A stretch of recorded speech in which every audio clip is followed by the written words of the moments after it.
গাছের বৃদ্ধি, পরিবার পরিকল্পনা,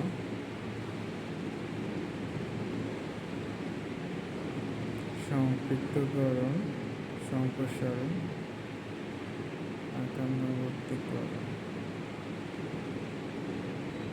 সহযোগিতা, বাস্তবায়ন, নিয়মিত অধ্যবসায়, উপযোগীকরণ,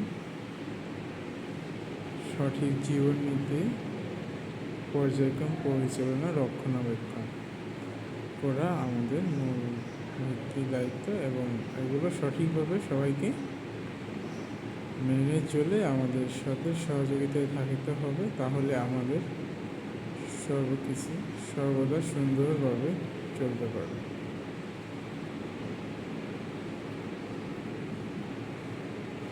এবং আমরা সকলে সুন্দর কার্যক্রমের প্রতিশ্রুতি দিতে পারব।